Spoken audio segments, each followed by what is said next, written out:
What's going on, guys?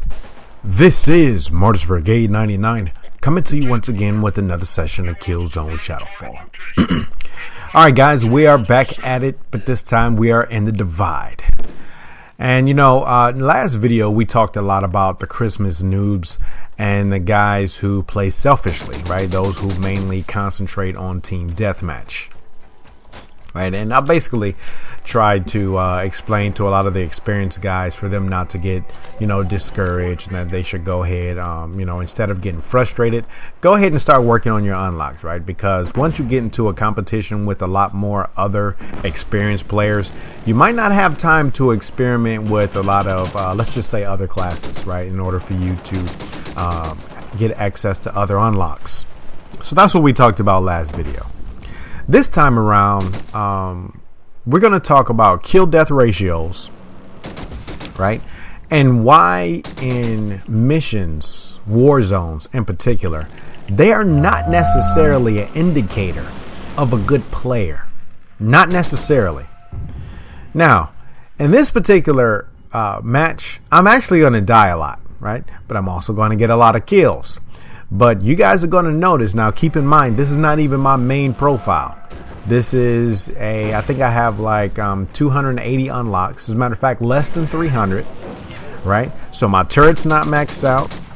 My spawn beacon is not maxed out. I think my spawn beacon is only at level 7 and my turret is only at level 3, right? So you guys can't try to say, well, you have the turret with the maximum duration and you have the spawn beacon with the maximum duration. No, I don't. I'm still leveling up. Like I said before, I only have like less than 300 unlocks at this point.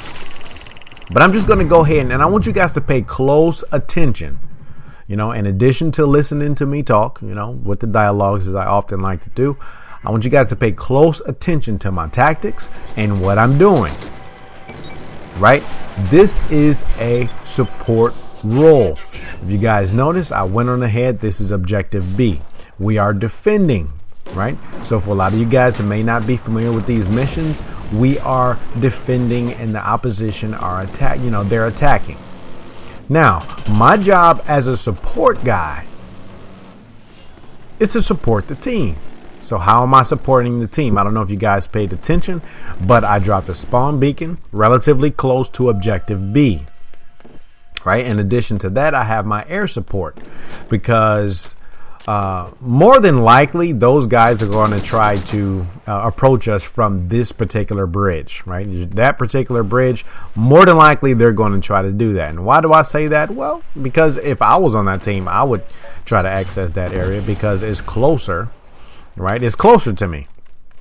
And then on top of that, you have to pay close attention to where the concentrations of fires are. So in other words, if you see the concentrations of fires are heavily on one side, why not just approach from the other side? Now you can sit here and try to fight through those fires, right? But that might be more difficult. You might die more times, right? So you can sit there and pigeonhole yourself in one area, or you could just say, you know what, let me try another access route. Because there's more than one way to skin a cat.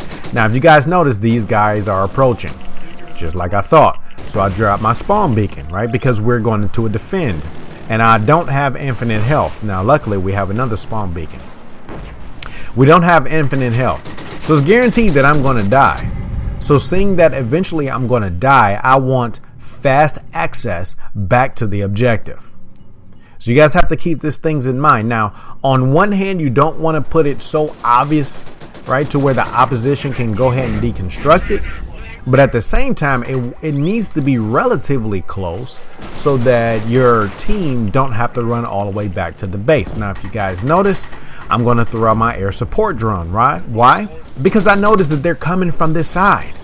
So as a support guy, not only do I have the spawn beacons to assist my team, but I also have ground support turrets and air turrets, right? Another thing you guys notice, I'm going to try to take down this spawn beacon and I'm going to take down the turret. Why? Because as long as that spawn beacon is there, the team's spawn beacon, they have faster access. So do I really care about dying?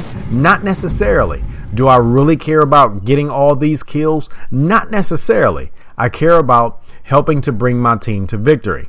So as long as I take down their spawn beacon, it's a little more difficult for them. As long as I take down that ground support turret, yes, I might die, but guess what? It's going to be a little more difficult for them because that's less of my guys dying. Now, I'm going to go ahead and throw down the supply box. Now, these noobs, they're brand new. They might not even know what it is, and that's why I'm just sitting here kind of boosting in front of them, kind of like monkey see, monkey do. So, in other words, if they see me do it, then maybe they'll say, what is this? Scratching their brains and all of that. All right, so now we are doing the attack, right? So, unfortunately, I don't, unfortunately, I don't have my spawn beacon down. If I had my spawn beacon, now that I have armed the objective, I would have run straight up here or somewhere else, out of sight, out of mind, right? It doesn't have to be up here. It could be anywhere, right? I've dropped spawn beacons in various locations around this objective, so it doesn't have to be here, right? So this is not necessarily a, 1, 2, 3, follow me type deal. All right, so I'm going to try to go ahead and defend as long as I can because keep in mind, I'm all by myself. And why am I by myself? Well, who knows? Perhaps the other half of my team is near the other objective, right? But at the end of the day, I still shouldn't be the only one here. As soon as you guys notice that there's a new mitten, see, now they're flooding in. And that's what I mean by the noob / team deathmatch mentality versus the Warzone mentality. You guys may be sitting in one place and getting a lot of kills, but guess what? As soon as you see that the objective has switched, you guys need to pursue the objective. That's how you win games. For a lot of you guys who want to know how in the world do you get your win-loss ratio up? Well, help to contribute to your team's victory. That's how you do it. And I'm trying to demonstrate how you do it. Now, another thing, I'm going to die a lot as a support guy, right? I don't have the cloak. I'm not hiding like a scout. I don't have a shield. And I don't have some of these other things as an assault guy. But at the end of the day, my job is to support the team. All right, so enough about that. Now let's go ahead and talk about these kill-death ratios because I think that's a perfect opportunity for me to talk about it. Seeing that my job is support, I can't necessarily care about, if I'm going to die more than I kill. I can't necessarily focus on that. Now, I'm not saying ignore it, right? I mean, like, it's a good personal stat. And for a lot of those Call of Duty guys and those other kill-death ratio type of dudes, it may be good for something to boast about or brag about. But guess what? If you're playing a Warzone, I've seen some guys with some 1.0s. As a matter of fact, my main profile has a 1.0, right? It's not a 3. It's not a 1.5, 4. But anybody will tell you, you play with me in multiplayer, your team is going to be at the objectives and I'm going to revive you like crazy. Like, if you guys check my profile, I think I have like almost 6,000 revives.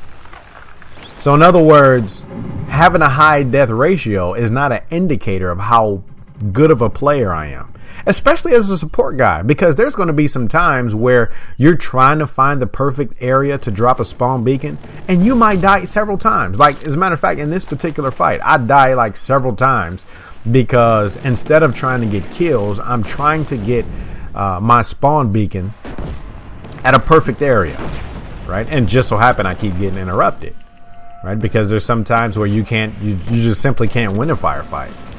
So you can't sit, case in point, just like now.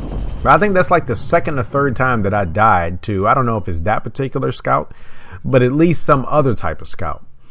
And the main reason is because I'm trying to find a perfect area to drop this spawn beacon. If you guys notice in between deaths, sometimes we might have another spawn beacon, but sometimes we don't, right? And I'm pretty sure other players on the team are probably like, man, my team is trash. No one is dropping spawn beacons. No one doing this and no one is doing that. And that's why I was talking about in the previous video about showing initiative. Because guess what? Your team may not be doing what you think should be done. But you are a part of your team. You're a member of your team. So take initiative. Right? Go ahead and take initiative. Now, if you guys notice, we have 2 spawn beacons at this objective. So there's absolutely, like, unless our opposition is just so out cold as far as the shooting and the killing, There's almost like no excuse for us to fail this objective. And as a matter of fact, I can't really remember, but I think we're pretty successful. Now, another thing to pay close attention to, because if you guys notice, this guy, I can't really say about the team, but I know this particular individual is actually doing pretty good at sweeping the perimeter, right? Just trying to make sure he can, and actually that also helped to get kills, because I think he knows, right? Either he knows or he's just trying to go ahead and get kills, but I think he knows that there's a spawn beacon out there. So he's just trying to go ahead and clean up the perimeter. Now, these guys out here, you know, maybe they're doing a good job of trying to prevent us from approaching from this side, for which is pretty good because it's kind of hard for me to get in. And this is why, that's another reason why I keep dying, which is yet another reason why you always can concentrate on kill death ratios in war zones. Now, if you guys notice, I died like several times trying to access that area. So what I'm going to do, I'm going to find another route, an alternative route. And hopefully with the spawn beacon that Big Boss dropped, and I hope it's still there, because actually mine won't even last that long. My spawn beacon is not even maxed out, but if you guys notice, spawn assist, spawn assist. So my teams are fine. Well, actually I can't say finally, but I'm saying the team is noticing that now we have another access route. So now that we have another access route, I'm going to go ahead and clean up these areas that I know are largely populated by, you know, not only the opposition, but even I do it, right? Sometimes, as a matter of fact, in some cases, if I can get the perfect spawn beacon placement, sometimes I'll even suicide, right? So I can go ahead and get the turret up or the air support drone up. Because as long as I can support the team by laying more suppressive fires, and more distraction for the opposition, I'm good to go. Because one key to winning a lot of these missions is suppression. If you can suppress fires, now actually I kind of got outclassed. You guys notice there's 4 people right there, but I almost had that guy. A lot of it is suppression. If you're able to suppress the opposition and prevent them from either attacking or defending, then you're good to go. And that's why these ground support turrets and air support turrets are really key in a lot of cases. And these are for, you know, a lot of you support guys that, you know, maybe you're not really sure on what exactly to do. Now keep in mind, this ground support turret is to a degree out of sight and out of mind. And in addition to that, while I have that ground support turret there getting kills and defending, I'm able to go out and sweep the perimeter. Now, will I be invincible? Of course I won't be invincible. Will I die a few times? Of course I will.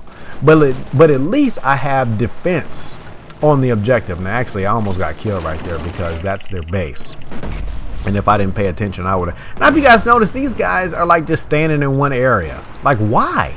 Dude, there's other access points. That's how people get pigeonholed.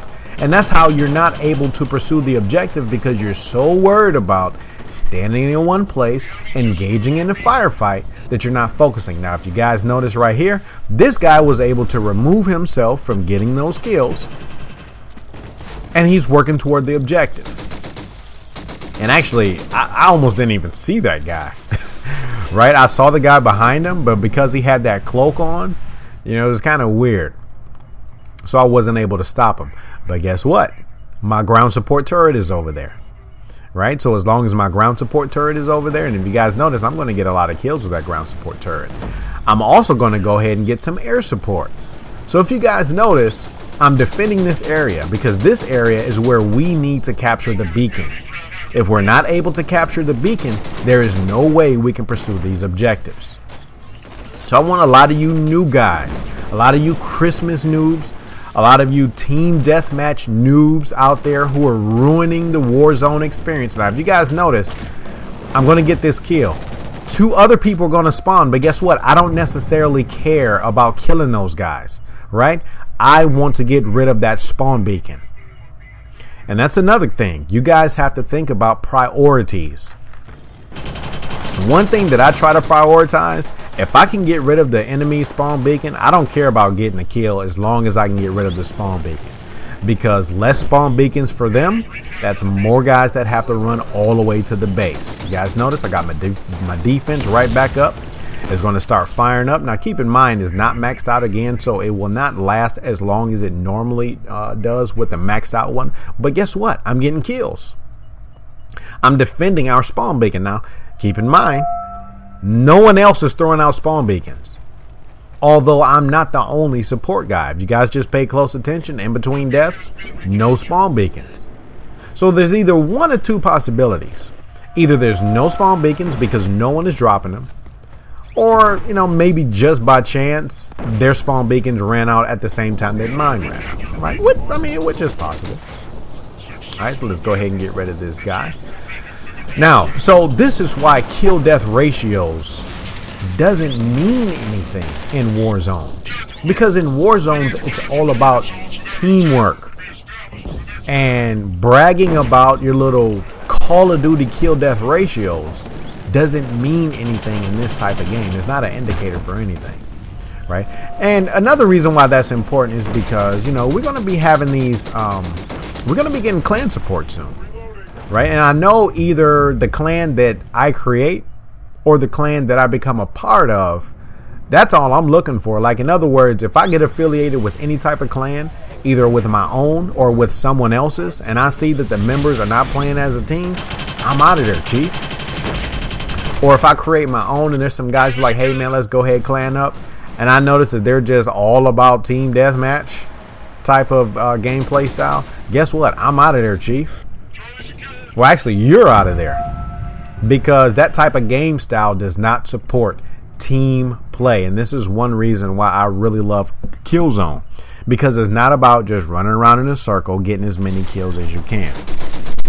Now, if you guys notice, we got a crap ton of enemies over there. As a matter of fact, they care so much about getting kills that they are not pursuing the objective. Because if you notice, we have C. None of those dweebs are attacking C.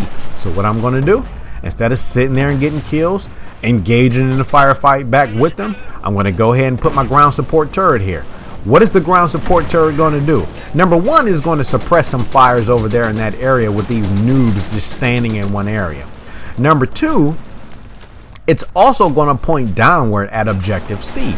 So not only am I going to get some suppressive fires at those team deathmatch noobs that only care about getting kills over there, but it's also going to shoot downward at these clowns right here who's trying to pursue objective C. So you guys kind of getting an idea of how this whole support thing and teamwork thing should work. That's how it should work. Have you guys noticed? We're good to go. I'm going to get some kills. You guys notice that? Not only am I getting attacker kill, not only is my drone getting kills, not only am I grenade getting kills, but I'm still working toward clearing out that area so we can take C back. All right, now, so it looks like we need to fight for C. We have B, right? So in other words, the opposition, if you guys notice, I'm going to sit in the background a little bit. I don't need to run head first like a bull dying. I am going to support my team. So I'm going to sit in the background, revive these guys.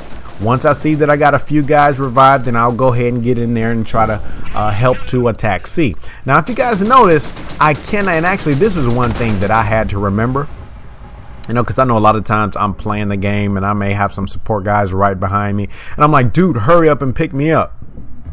And one thing that I forgot that I actually remembered while I was playing this is that if your revive drone or revive ability is not maxed out, there's a cooldown in between revives, right? So some of you guys try not to get patient. As a matter of fact, I had to remember myself. Try to have a little patience when you have guys just kind of standing there, because you never know. They could be a Christmas noob, and maybe their revive ability is not maxed out, and perhaps there needs to be a cooldown. And in between those cooldowns, perhaps they need to fight off and defend themselves. Right? So kind of give these new guys a break, at least with regards to that. So,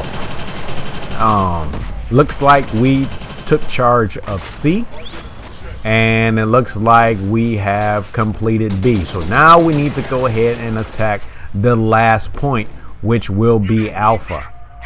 So I'm kind of in a bad position. I have a long cooldown because my turret is not maxed out, and I'm going to need some ground support so we can go ahead and take this objective. Now I'm kind of pissed at this point because those guys had me locked in. So now that my turret is almost ready for me to deploy, because we're going to need some ground support. If you guys notice, these guys are here and they are attacking this last objective really hard. But guess what I'm going to do? Back off, get some ground support in there.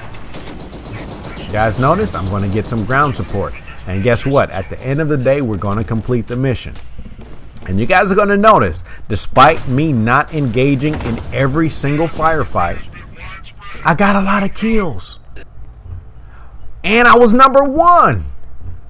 All right, guys. So I hope you guys enjoyed it. And until next time, Martyrs Brigade is out. Check the stats. Go ahead and check the stats. As a matter of fact, before I end this, go ahead, check it out. You guys notice that? 44 and 24. Look at all the challenges I unlocked.